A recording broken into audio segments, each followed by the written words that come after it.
Introduction. Our natural state of being, as one with soul, is a harmonious state of love in which the only feelings are of continuous peace and bliss. Therefore, if we are feeling any feeling other than peace and bliss, we have got out of balance somewhere. This is due to our conditioned and faulty thinking, which emerges as tolerations, needs, and limiting beliefs. Using our emotional intelligence equips us to identify the message that soul is sending us through these feelings so we can rectify our thinking and thus move always towards love. Being emotionally intelligent is my ability to consciously comprehend my own emotional states of being. Being emotional means I am aware of the feeling that is my emotional state of being. Being intelligent means I have a rational knowledge or logical understanding of the situation, occurrence, and circumstances that I am currently experiencing. I am intelligent when I can consciously rationalize what is happening in my reality. I am emotional when I can feel the awareness of my energetic state of being, my emotional energy.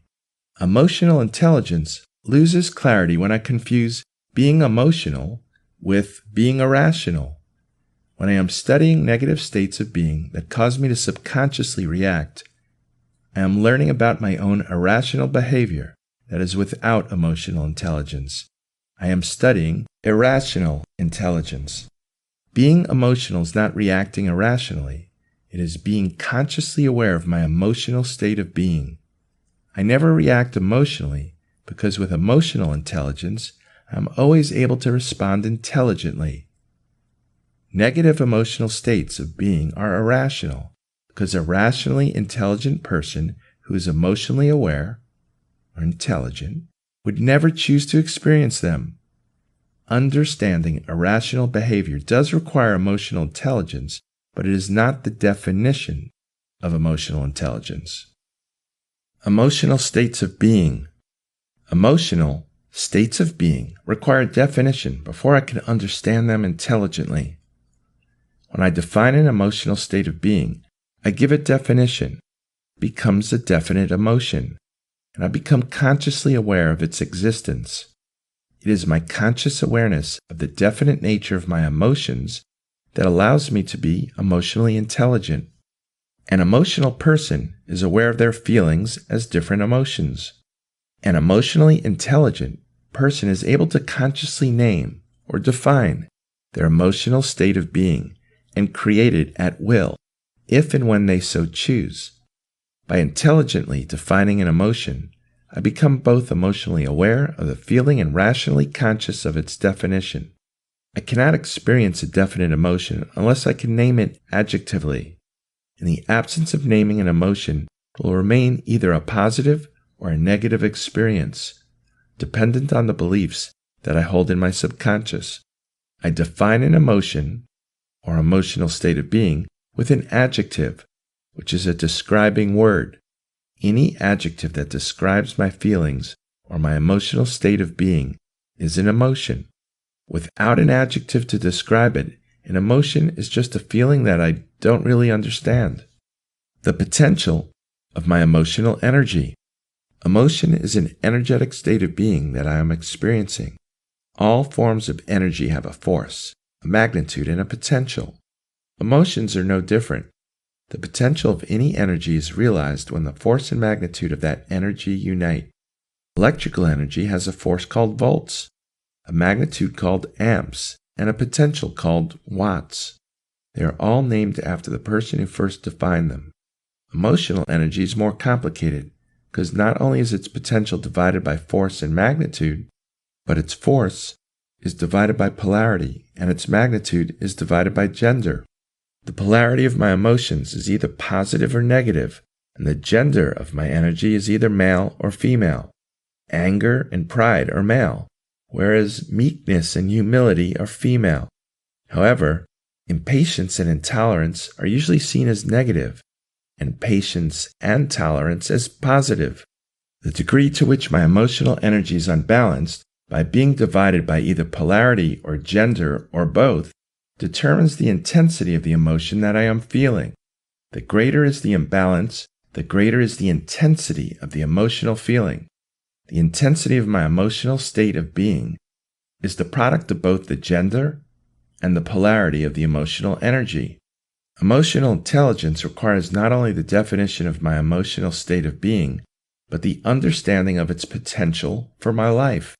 Understanding the potential of my emotional energy requires me to be consciously aware of its force and magnitude, its gender, polarity, and intensity, its definition or adjectivity, the sponsoring thought or thoughts that are creating the emotion.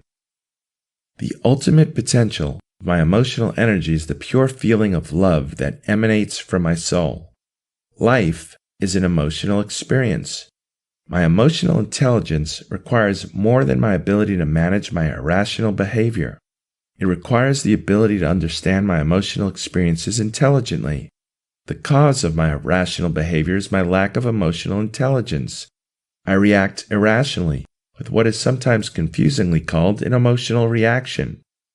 I respond with positive emotion once I attain the intelligence and understanding to do so. My symptoms of irrational behavior are created by my lack of rational intelligence. Extreme irrational behavior caused by a lack of rational ability may be diagnosed as a mental illness by a rational person who has no emotional intelligence.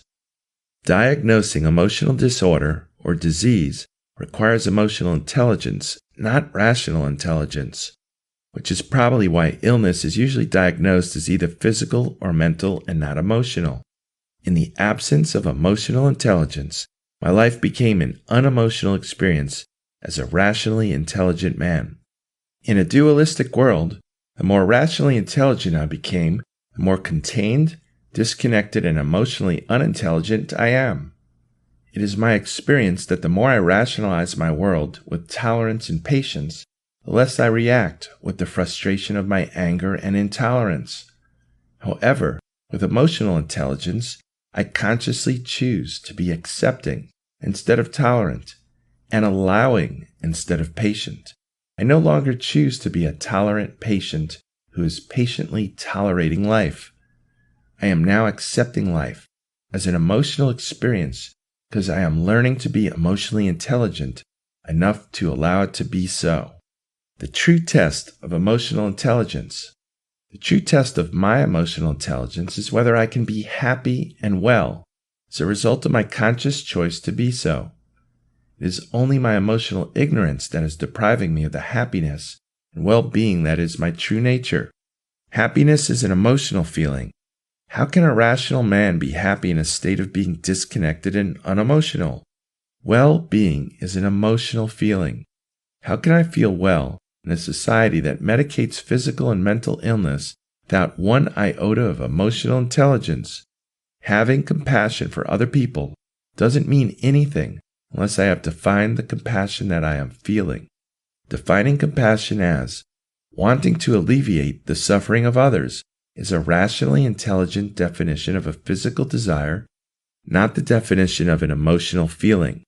It is my lack of emotional intelligence that disconnects me from my true emotional nature. A logical world has become an unemotional world that is devoid of true happiness and well-being, and is full of sadness and sickness. We have lost our connection to our true wealth and our true health when, as a society, we are disconnected from our emotional intelligence. In an emotionally intelligent society, the only irrational behavior is to be unemotional and intellectually challenged by one's own emotional experiences. The challenge of a new society is for men to become emotionally rational, and for women to become rationally emotional, and for both to understand that there is no distinction between the two. The battle of the sexes will then be declared as over. Chapter 1. Emotional Intelligence and Self-Perception. Today, we can clearly see that being only book smart and having a high intelligence quotient, or IQ, does not guarantee a successful, happy, and fulfilled life. There are many people in all parts of the world who are very brilliant academically, but are inept at dealing with people and successful at work or in their personal relationships. Academic intelligence is not enough on its own to be successful in life. IQ could help you get a job and earn a living, but it does not show you how to live a life. When it comes to happiness and success in life, emotional intelligence helps you build stronger relationships, succeed at work, and achieve your career and personal goals. Emotionally intelligent people are able to recognize their own emotional state, the emotional states of others, and as a result, they connect more easily with people. They therefore communicate better, form stronger relationships, achieve greater success at work, and lead a more fulfilling life. John Gottman was right when he said, in the last decade or so, science has discovered a tremendous amount about the role emotions play in our lives. Researchers have found that even more than IQ, your emotional awareness and abilities to handle feelings will determine your success and happiness in all walks of life, including family relationships. Emotional intelligence consists of 5 basic components, namely self-awareness, self-regulation, motivation, empathy, and social skills. The first 3 competencies are intrapersonal and concern your ability to know and manage yourself. Empathy and social skills are interpersonal competencies and concern your ability to interact and get along with others. The better your intrapersonal skills, the easier it becomes to express your interpersonal skills. Mastering these skills will allow you to live a better, happier, and more successful and fulfilled life. Self-awareness is the first component of emotional intelligence. It is the ability to know which emotions you are feeling and why. When you understand your emotions, it is easier for you to acknowledge and control your emotions and prevent your feelings from ruling you. You also become more confident as you do not let your emotions get out of control. Being self-aware also enables you to take an honest look at yourself and better know your strengths and weaknesses, and work on these areas to achieve better outcomes for yourself and others. Self-regulation is the ability to control your emotions and impulses, and choose the emotions that you want to experience instead of being the victim of whatever emotions arise. When you are able to manage your emotional state, it becomes easier for you to think before you act, and this prevents you from making impulsive and careless decisions. This skill also allows you to transform negative, exhausting emotions into more positive and productive ones. The third component of emotional intelligence is motivation. This is about using your emotions to remain positive, optimistic, and persistent, rather than negative and pessimistic. When you have a high degree of emotional intelligence, you tend to be very motivated, productive, and efficient in everything they do. You also use your emotions positively to take the right actions to persist and achieve your goals, even in the face of considerable adversity or difficulty. Empathy is the fourth element of emotional intelligence. It is the ability to truly recognize and understand the feelings and point of view of people around you. Empathetic people usually possess the ability to listen effectively and accurately to others, and are normally excellent at managing relationships, improving communication, building trust, and relating to others. The fifth component of emotional intelligence is social skills.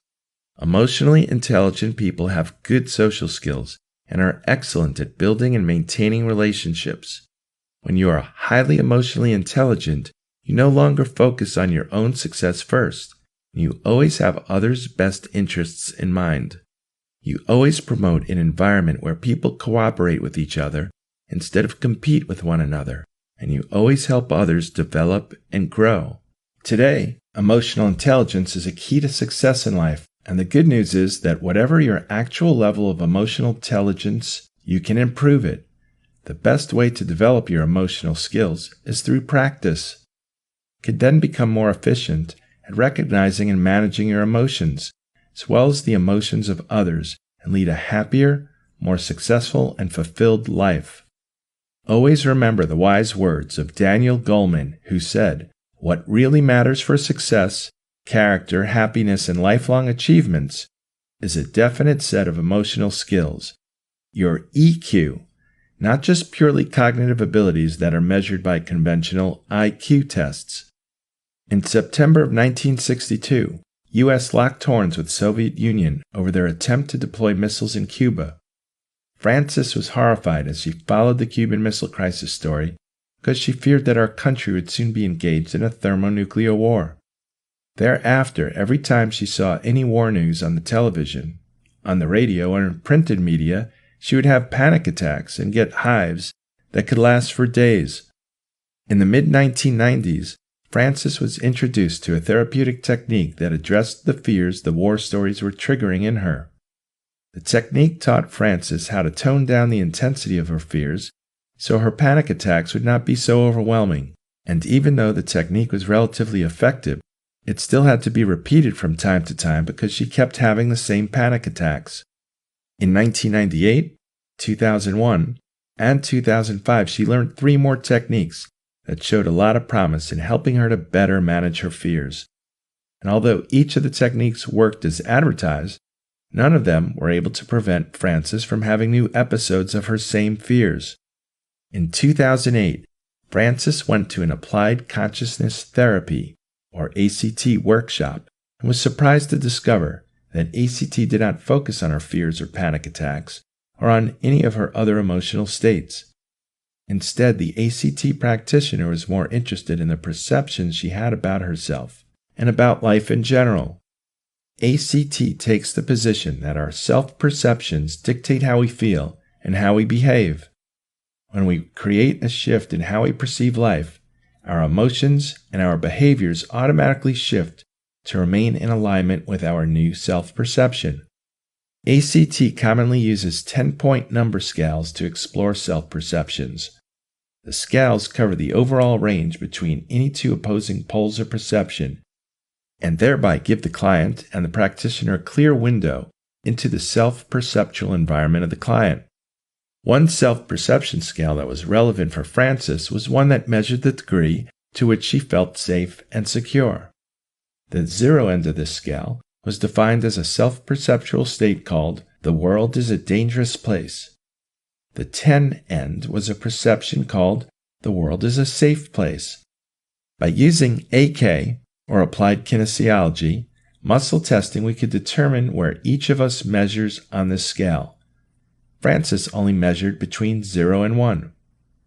It was now apparent that Frances had a self-perceptual allergy.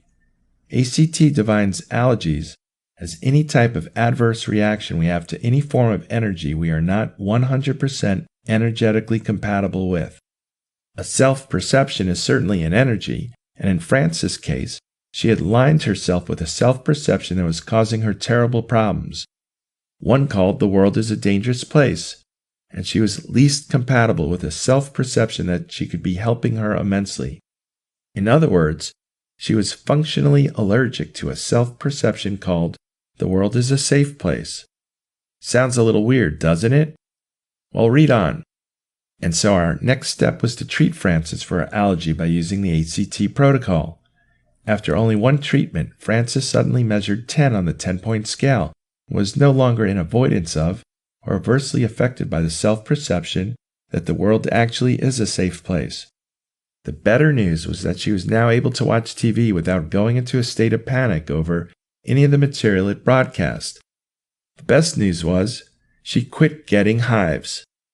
The more clear it becomes that our behaviors and our feelings are but the children of our self-perceptions, the easier it becomes to appreciate why we should be spending our therapeutic energy transforming negative self-perceptions rather than trying to assuage the negative emotions that are born from them. By transforming these negative beliefs, we also become clear that people who view life through positive self-perceptions have a very different way of doing business with the world than those who view life through the negative ones. Self-perception, how we perceive ourselves, is based on our self-beliefs. Self-perception. The pathway forward towards happiness and authenticity is not determined by something outside ourselves. It's determined by our own thinking, our own inner process, our self-perception. So if our way forward feels blocked, it is blocked by the way we perceive ourselves, by our fears and how they cause us to act toward ourselves. We take forward with us unhealed inner negative perceptions and recreate the same situations over and over. What stops us moving forward? We are stopped by what we think our needs are, what we think we want, and by all the means we employ to try to escape from our fears and self-hatred. We are stopped by thinking that if we work towards a degree, find a better job, marry this person, attend this class, try out this new way, buy these new possessions, earn this much more money, begin yet another new project, then we will find our way. We are stopped by our lack of compassion for ourselves, by our self-loathing. It is fear that creates this self-perception. Shifts in self-perception. It was Jung who said the process of becoming a person begins with a mess. Most of us don't have to look far to find that mess. When left to our own devices, we instinctively respond to our messes from fear rather than love. This means that we spiral more deeply downwards into the point of fear, till the day our circumstances bring us to a standstill, and therefore open the way for a turning point.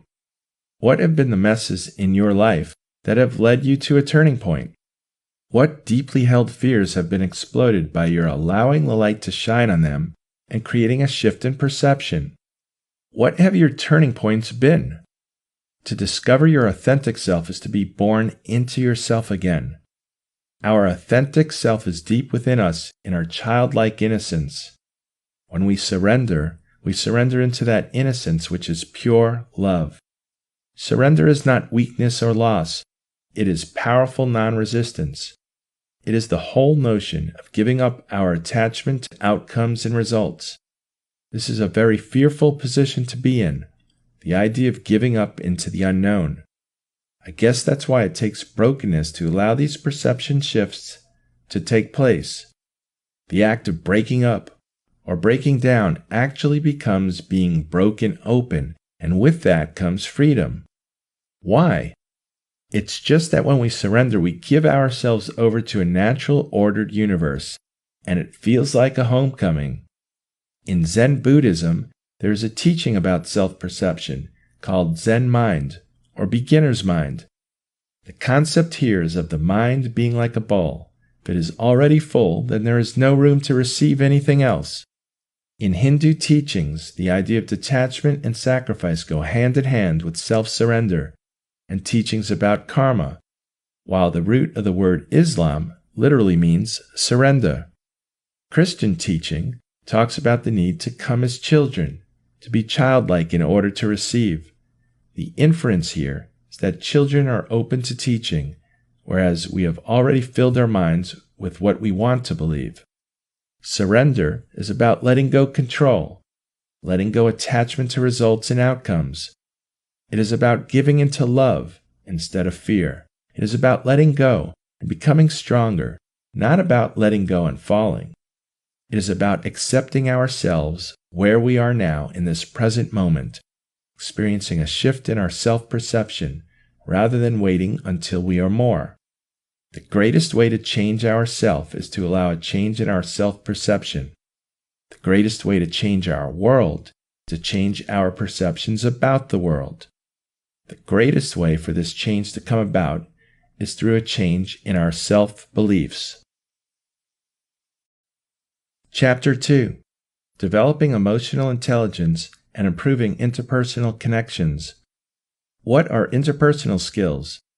They are characteristic traits that a person uses to interact with other people. They include body language such as behavior and posture, and a knack for listening and understanding. Communicating with a constructive and respectful tone of voice is a critical interpersonal skill to making a favorable impression. What are interpersonal skills? They are the means of how we interact and respond with others throughout our day, using what some refer to as communication or people skills. Mastering the use of interpersonal skills can influence both professional and personal lives for some people. Accomplished users of interpersonal skills use them to achieve certain effects or results in formal and informal social circumstances. For business environments, these skills may increase productivity, with an encouraging approach of communications, which should be clearly administered with specific objectives. In personal settings, where emotions are generally involved, the tone used can manage and control the sensitivity that is usually involved with feelings. Here are some tips on improving interpersonal skills. Smiling produces a positive energy and invites people into the circle. Good mannerisms. Say thank you. Be respectful and appreciative of others' efforts. A simple gesture can send an encouraging message. Listen and pay attention to what is going on in the environment. Listen to what is being said, not just the words being stated. Paying attention to behaviors provide great insight to what's happening, what the causes or motivations are to the actions occurring. Be willing to get involved to reduce conflicts, changing a negative into a positive. Bring people together by sharing similarities and differences. Ask for suggestions and offer solutions for encouraging resolutions. These are traits found in leadership, and they help to build trust in all relationships. Provide a safe haven for voicing concerns, eliminating a concern of retaliation. Venting can be very constructive when dealing with emotions. Do not forget, humor is one of the best methods for lowering barriers and gaining confidences. Having good interpersonal skills will help in every situation that life has to offer, whether the experience is one-on-one or within a group atmosphere. Being effective takes time and effort in learning, improving, and practicing how interpersonal skills work best. Watch the reaction and response of people. Their behavior will always tell what is working and what is not working. Interpersonal skills are about building the essentials of trust and respect, influencing the response or reaction. They establish a connection between people, strengthening the relationship without compromising the personal or professional principles of others. How to improve interpersonal skills with social intelligence. All relationships are based on that all-important connect. And just the way to establish a contact, two persons need to share factual information in the same manner. To establish a connect, two persons need to share emotional information. And the best part is that the desire to connect is so deeply woven into each one of us that people keep sending emotional signals all the time. The only difference is that more often than not, those signals are subtle in the form of gestures, postures, and expressions. And that is the realm of social intelligence. So how successful you are in connecting to people primarily depends on how well you can understand what is going on inside them. People's behavior is eventually a reflection of their emotions.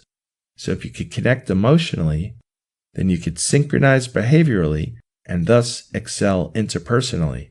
We define social intelligence as observing nonverbal behavior and understanding emotions for greater interpersonal effectiveness and self-management. Thus, it is a skill backed by conceptual depth. It helps you observe a person's gestures, postures, and expressions in the light of the emotional counterparts. For instance, while interacting with a family member, a relative, a friend, or a colleague, this skill can help you gauge from his or her gestures and postures whether the person's emotional state is negative or positive, or that of appeal or avoidance. Then you can zero in on the exact emotion by observing the face. This knowledge can be utilized to then prepare the most apt response on your part based on the context and setting. Now, the best part of social intelligence skill is that once you have responded in the chosen manner, you can observe if that response has generated the desired effect, as the effect can again be observed by the change in that person's gestures, expressions, or postures. Now, what makes this skill even more important for interpersonal success is the fact that in the contemporary world, all relationships are overwhelmed by the need to stand strong on the onslaught of unprecedented speed of change.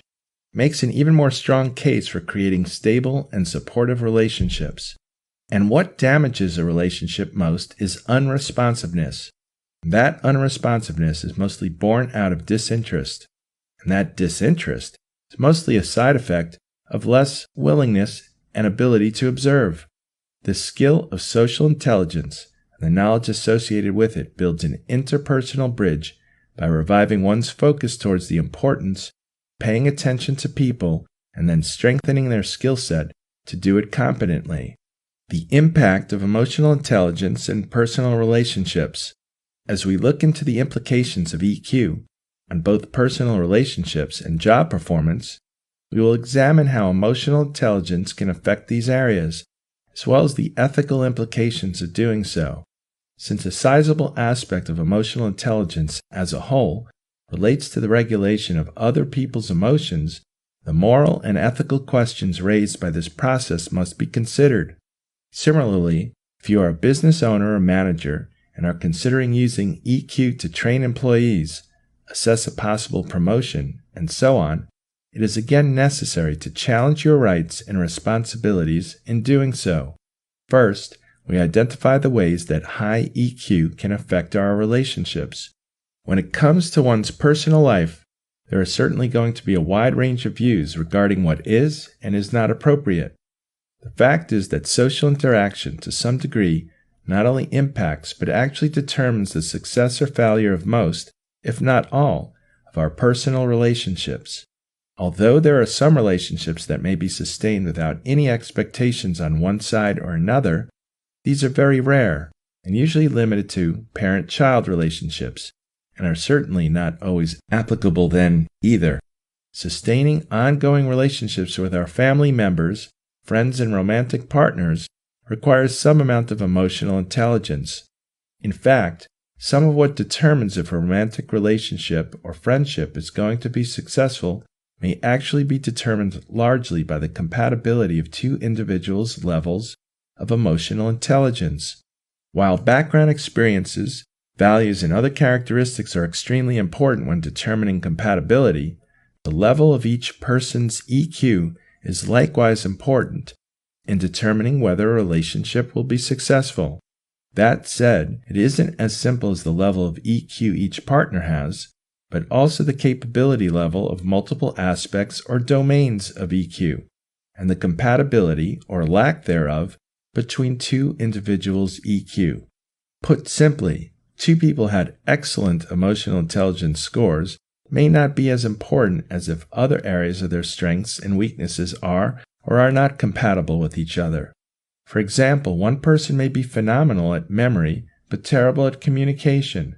If their partner is great with communication but struggles with emotional security, the two may be incompatible even if their overall EQ scores are similar. Furthermore, aspects of emotional intelligence that may generally be positive may not be appropriate for a particular relationship based on the experiences as well as the emotional intelligence of the other party. For example, a certain level of charm and charisma can certainly be considered an aspect of emotional intelligence. They help regulate the emotions of others with the purpose of achieving a specific goal, whether it is receiving a vote or a goodnight kiss. However, some people demonstrate a particular skill in recognizing attempts to charm may overlook the other attributes of their potential partner due to a prior bad relationship with someone who is gifted with charm but was an emotionally unhealthy partner. Simply, our prior experiences can predispose us to interpret certain EQ strengths and weaknesses in ways that might not be entirely accurate for the individual in front of us at any given moment. Because the human experience is so wide-ranging, it is critical to understand that these variations in experience and background may affect the interpretation of one person regarding the behaviors or demonstrated social intelligence of another individual. We may easily find ourselves being prejudicial toward certain EQ attributes or weaknesses. We may also find ourselves as victims of another's prejudices in these areas. Similarly, as many people have discovered throughout their lives, it can also be a challenge to get those with whom we have already had a previous relationship to recognize the changes that we make to our emotional intelligence. In fact, it is sometimes difficult for us to remember ourselves that we have grown and changed emotionally. It's very common for people with a long history together to struggle with not falling into old patterns of behavior, including those that are damaging and unproductive. For example, two siblings who have since developed better EQ and resulting habits may still gripe and grumble and behave the way they did as children when they are around each other. In fact, the people who have known us the longest have usually seen us at times when our EQ was not where it should have been. These individuals, thus, are often able to provoke us emotionally, stripping away many of the changes we have worked hard to make within ourselves.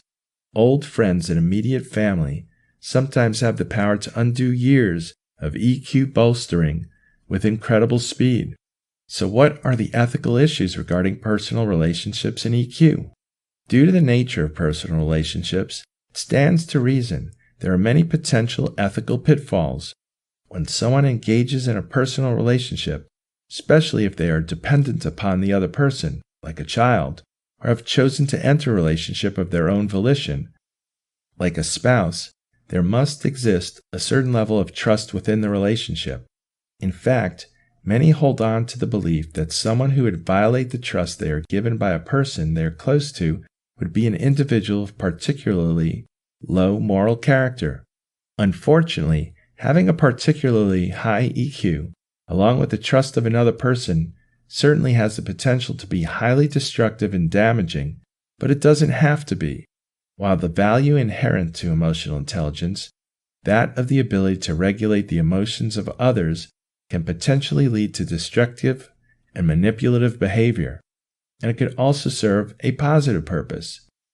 Wearing your husband's favorite dress on a special date can be a positive use of emotional intelligence. Teaching your children to rely upon you to care for them when they jump into the water at a swimming pool is also a result of skills found in EQ, along with, usually, evidence that they can trust you based on past experience. Emotional intelligence places a high value on one's ability to manipulate someone else into certain feelings or behaviors to serve a purpose. When it comes to personal relationships, you want to make sure that you are not misusing your emotional intelligence skills. In business, you will likely be using your EQ skills for a number of different reasons, but when it comes to your personal life, a good rule of thumb as to whether it is ethical or moral for you to use EQ skills is to question your motivations.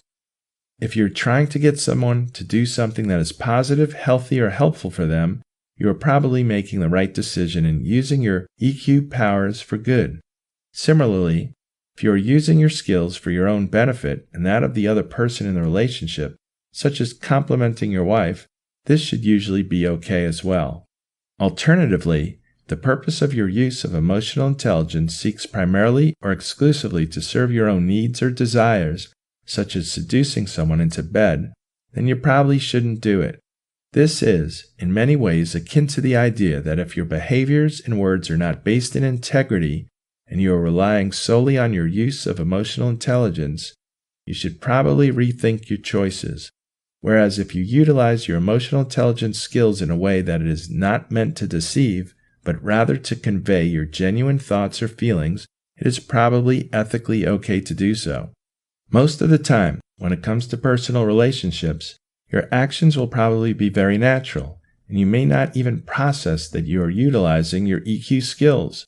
For some people, it does take purposeful thought and effort, even when it is completely genuine, as we are not all given the same natural emotional intelligence. But again, this is another opportunity to appreciate the fact that many emotional intelligence skills can be learned, and your weaknesses can likely be transformed into strengths with some time and effort. When discussing personal relationships and the role of emotional intelligence, it is also important to remember that not all social intelligence skills are about recognizing and regulating the emotions of others. For an individual's mental well-being, it is absolutely vital that they learn how to recognize and regulate their own emotions. In fact, the inability or limited ability to do so may contribute to being one of the primary reasons that personality disorders are considered psychiatric disorders rather than simply cognitive.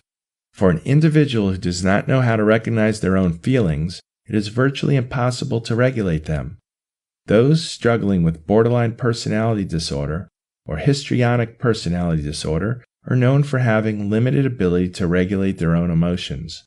Many of us, including those who are neurotypical and lacking mental or personality disorders, are able to recognize our own emotions, but may not always know how to regulate them appropriately. By increasing our own emotional intelligence, we are better able to recognize patterns and alter our behaviors to better handle our own emotions. This also is incredibly important when considering interpersonal relationships, as it helps us better learn what we do and do not want, and what we can and cannot handle. Chapter 3: Developing Emotional Intelligence and Interpersonal Skills in the Workplace. Interpersonal skills are about building self-confidence and growing relationships. It is also about how your manager and colleagues perceive you as a person, which then plays a significant role in areas as minor as your daily general happiness at the workplace, and as important as to how your career eventually unfolds. Effective interpersonal skills is a must at work. Here are 10 tips on how to improve your interpersonal skills. 1. Smile often. Few people want to be around somebody who's always gloomy or in a melancholy state of mind. 2. Be appreciative.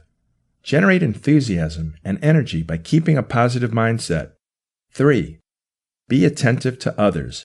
Observing and listening actively to what's going on in other people's lives assures them that you are constantly attentive and have a great emotional quotient when it comes to dealing with people.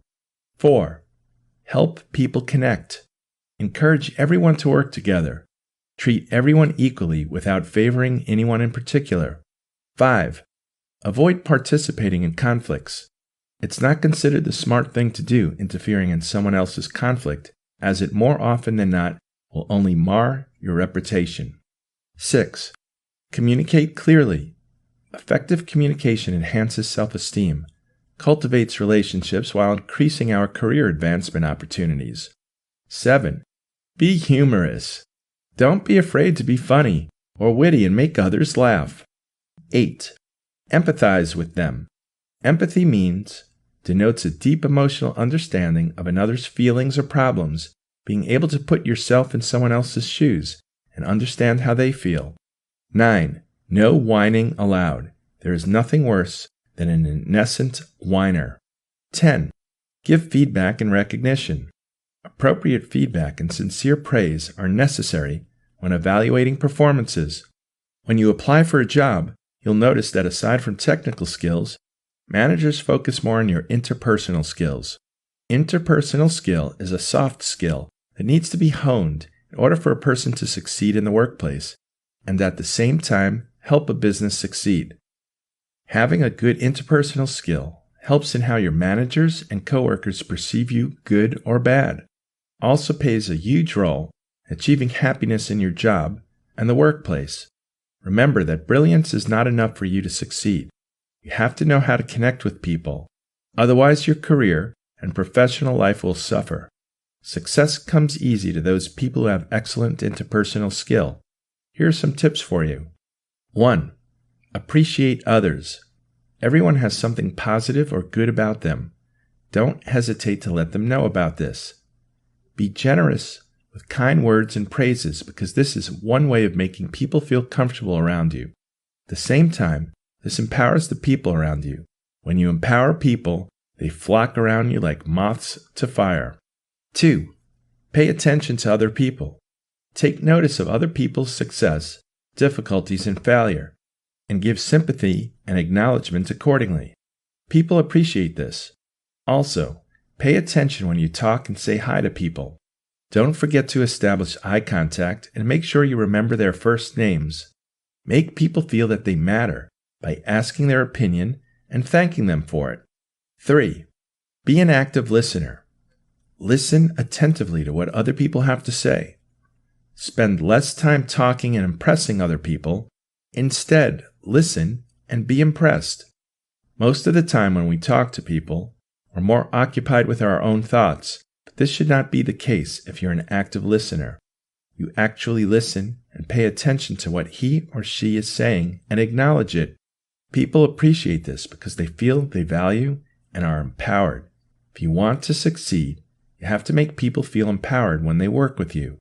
By doing so, people will naturally gravitate towards you, and the upper management will notice this. By doing this, the company will trust you more. 4. Stop complaining. Who does not hate a chronic whiner? When you always have something negative to say about everything, you give off negative vibes. Thus, people stay away from you. If you want to vent, you can vent when you get home. Write it down on your diary. Do it somewhere else but the workplace. 5. Bring people together. Do not create a work environment where people talk behind each other's back. Instead, be that person who helps resolve conflict and bring people together. Be that person whom everyone trusts because you're solid and fair with everybody. Why do you need to improve your interpersonal skills? In today's competitive business world, it is not easy to achieve great success in work. Having the academic qualification and competencies may not be sufficient. The ability to communicate effectively is what differentiates a highly successful personality from the rest of the pack. This is a true fact, regardless of being a corporate employee or an entrepreneur.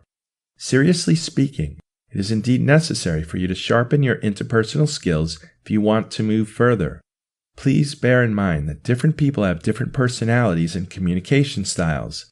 You need to make use of different strategies when you work with different people from different backgrounds. Let me share with you what you could gain if you have good interpersonal skills. If you are required to meet different people daily, you need to sharpen your interpersonal skills so that you can connect immediately with new people and build rapport easily. You need to know how to make others feel valued, important, and comfortable in your presence. By doing so, you can gain respect and trust from others. Most of the time, you feel upset when you keep experiencing the misunderstandings and miscommunications that have soured your working relationships with your superiors and colleagues at the workplace. If you don't want to experience this anymore, you need to improve your skills in dealing with different types of people so that you can understand them better. It is indeed important for you to learn how to handle confrontation confidently and professionally. If you are leading a team, how can you become more influential among your team members? Having good interpersonal skills may help you to achieve the desired result. You will be able to resolve conflicts and move on to collaboration and cooperation in a smoother manner. To be frank, many people find it hard to deliver criticisms, especially when they are dealing with difficult people. In order to resolve this, you are required to equip yourself with better interpersonal skills so that you can handle tough situations diplomatically. For your information, criticism can be delivered in a constructive way if you apply the right techniques. Taking the right step will definitely cause positive behavior change to the people you talk to. By opening the lines of communication, you can reduce stress and anxiety and increase your confidence in the long run.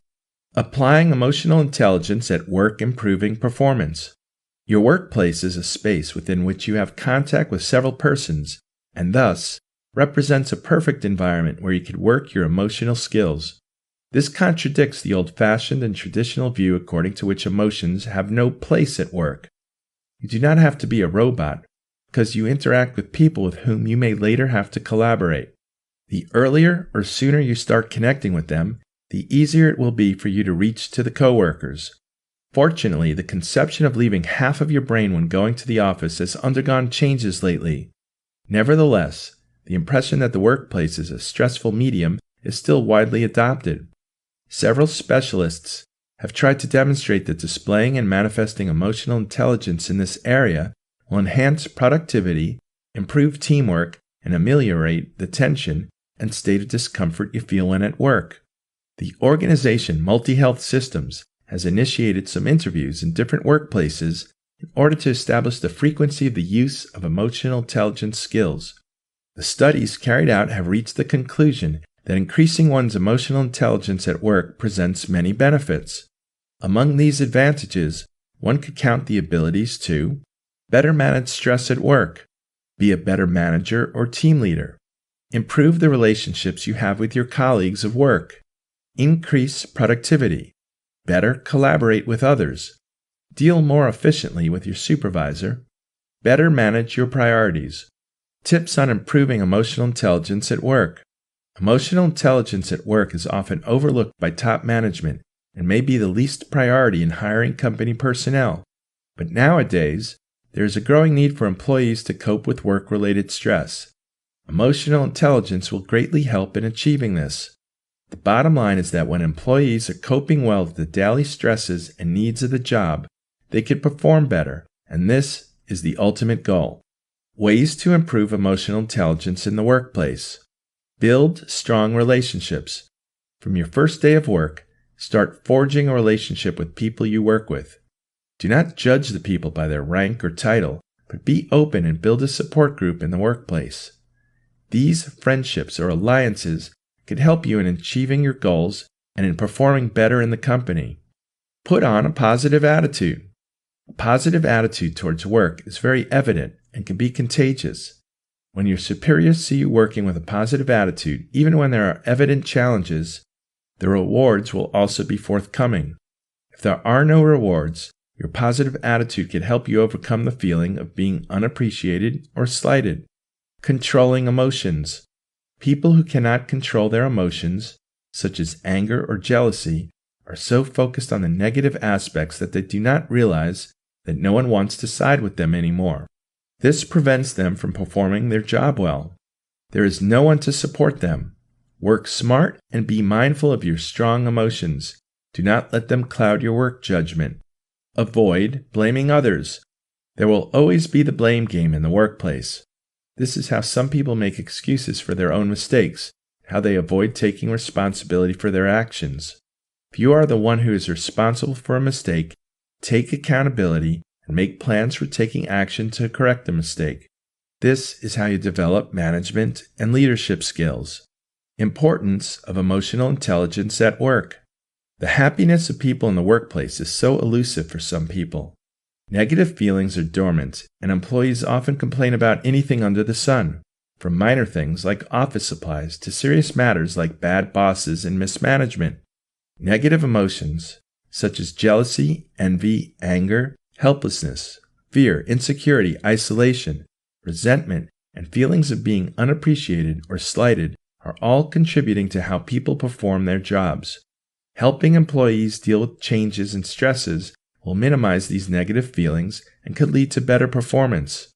More importantly, it could promote the following among them: teamwork, leadership, best practices, and high-level management skills. Emotional intelligence at work. Communicating for success. Whether you are a lawyer, accountant, doctor, banker, mailman, or any other occupation, it is likely that good interpersonal skills are important to your success. In our modern work world, we often work in groups or as part of a team. You need to work effectively with people who have different personalities, motivations, and work habits. When I was growing up in Chicago, we called someone who got along well with others and who was great at influencing them street smart.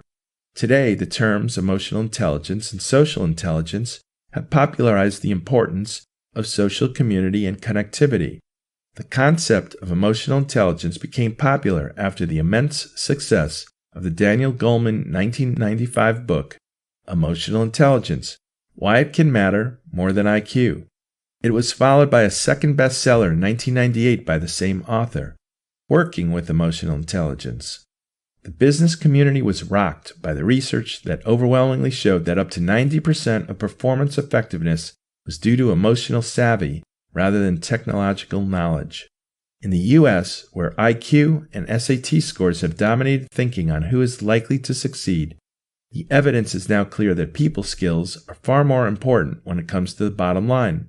For many years, it had been considered inappropriate to show or to have emotions in a work situation.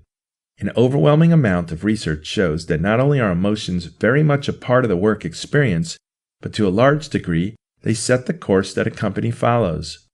Unlike IQ, which is unchanging from childhood on, emotional intelligence can be developed. In fact, it usually does become greater with age and maturity. The importance of developing your emotional intelligence is essential to success in the workplace. Utilizing the power and energy of your emotions leads to high motivation and improves problem solving and decision making. Understanding emotions contributes toward building an emotionally intelligent organization. An emotionally intelligent organization can be imagined where everyone communicates with understanding and respect. People set group goals and help others work toward them. Enthusiasm and confidence in the organization are widespread. What is EQ? Daniel Goleman defines emotional intelligence as the capacity for recognizing our own feelings and those of others for motivating ourselves, and for managing emotions well in ourselves and in our relationships. IQ is a measure of your cognitive abilities, has been quantified and validated by scientists since the first decades of this century. Standard IQ tests measure spatial and mathematical reasoning, verbal comprehension, information, and memory. To measure your emotional functioning is a more complicated task. Goleman summarizes emotional intelligence into the following components. 1. Emotional self-awareness. 2. Managing your own emotions. 3. Using emotions to maximize intellectual processing and decision-making, including self-motivation. 4. Developing empathy. 5. The art of social relationships and managing emotions in others. Most people have trouble managing situations that are emotionally charged, especially when the emotions aroused are anger and anxiety. This difficulty is often accompanied by, or causes, poor communication skills. There is currently a great deal of information available that can help you develop better emotional intelligence and improve your interpersonal skills at work. Working with a seasoned executive coach can help leaders develop emotional intelligence and social intelligence competence. Chapter 4. Unique Tips, Tricks, and Skills to Improve Emotional Intelligence. Emotional intelligence, or EQ, is the ability to tap into your emotions, use them to make your life better. Being in touch with your feelings allows you to manage stress levels, communicate effectively with other people, two skills that enhance your life both personally and professionally. Unlike IQ, which remains constant throughout your life, EQ can be developed and honed over time. It's easy to put your feelings about what you experience throughout the day on the back burner, but taking time to acknowledge how you feel about experiences is essential to improving your EQ. If you ignore your feelings, you're ignoring important information that has a big effect on your mindset and the way you behave. Start paying more attention to your feelings and connecting them to experiences. For example, say you're at work and you get cut off during a meeting. What emotions arise when this happens? On the other hand, how do you feel when you get praised for good work? Getting into the practice of naming your emotions as sadness, embarrassment, joy, contentment, or any other number of feelings will start raising your EQ right away. Get in the habit of tapping into your emotions at certain times every day.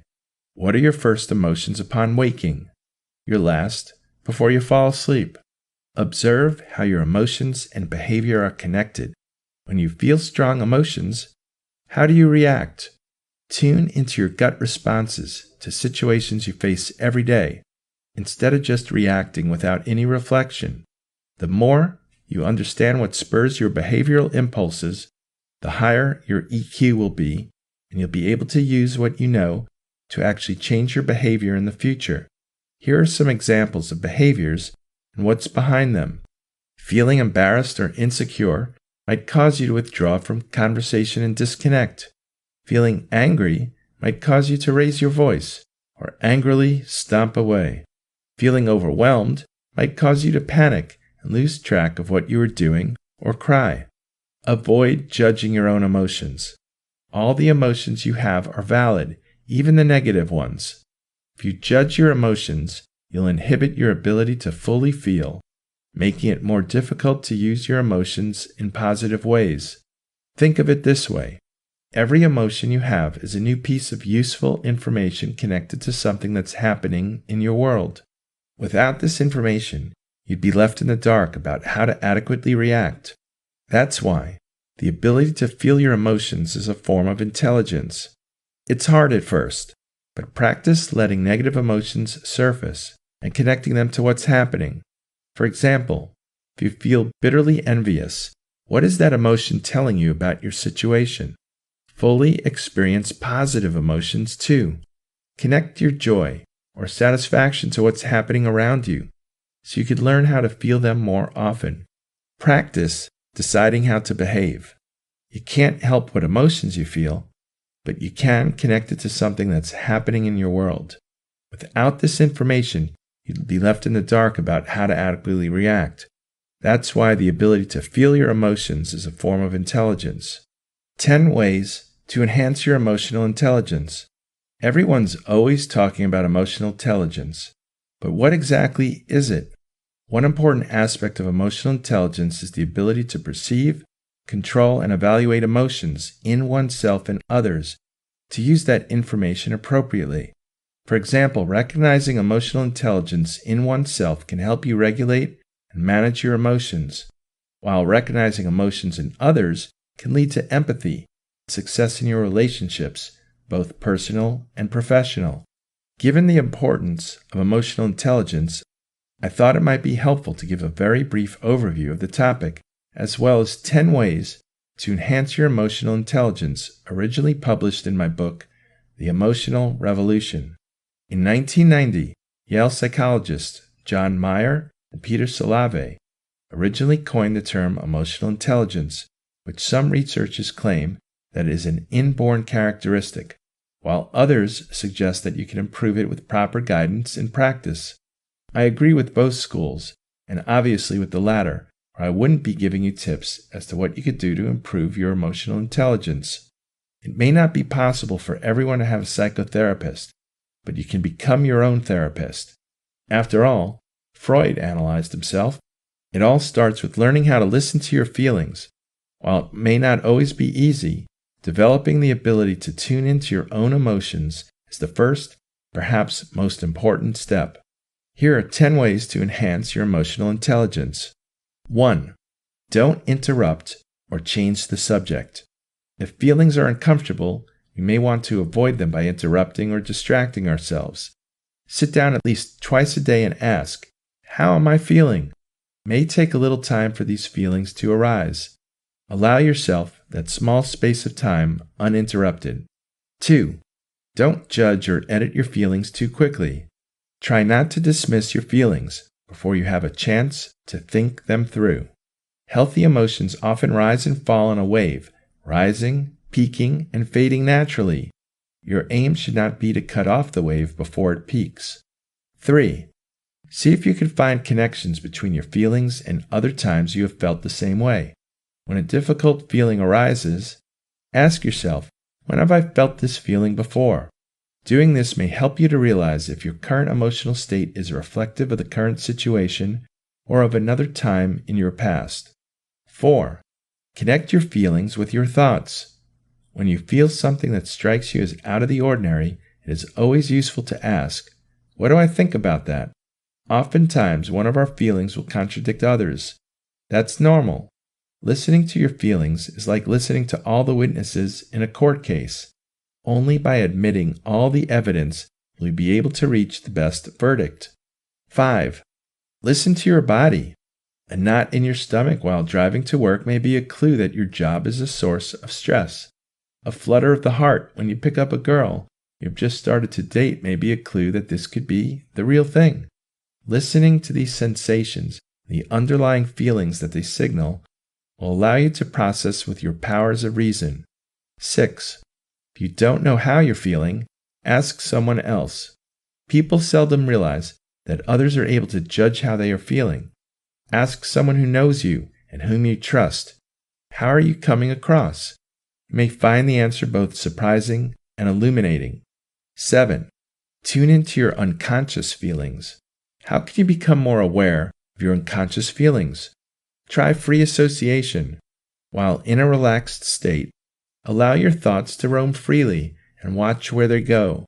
Analyze your dreams. Keep a notebook and pen at the side of your bed and jot down your dreams as soon as you wake up. Pay special attention to dreams that repeat or are charged with powerful emotion. 8. Ask yourself, how do I feel today? Start by rating your overall sense of well-being on a scale of 0 to 100 and write the scores down in a daily logbook. If your feelings seem extreme one day, take a minute or two to think about any ideas or associations that seem to be connected with the feeling. 9. Write thoughts and feelings down. Research has shown that writing down your thoughts and feelings can help profoundly. A simple exercise like this could take only a few hours per week. 10. Know when enough is enough. There comes a time to stop looking inward. Learn when it's time to shift your focus outward. Studies have shown that encouraging people to dwell upon negative feelings can amplify these feelings. Emotional intelligence involves not only the ability to look within, but also to be present in the world around you. Conclusion. The good news is emotional intelligence skills can be learned. However, there is a caveat. When we apply the typical training approach targeted for enhancing analytical or technical skills, we are doomed to fail. Conventional programs do not include the factors by which the limbic system, the emotional center of the brain, learns best: motivation, extended practice, and feedback. Developing emotional intelligence skills requires that individuals eliminate old behaviors and embrace new ones. Emotional intelligence is one's ability to understand their own emotions, also the emotions of the people that are around them. The emotionally intelligent person makes each day of their life a lesson in emotional intelligence, and it is their goal to increase their level of emotional intelligence each day as they communicate with other people around them and themselves.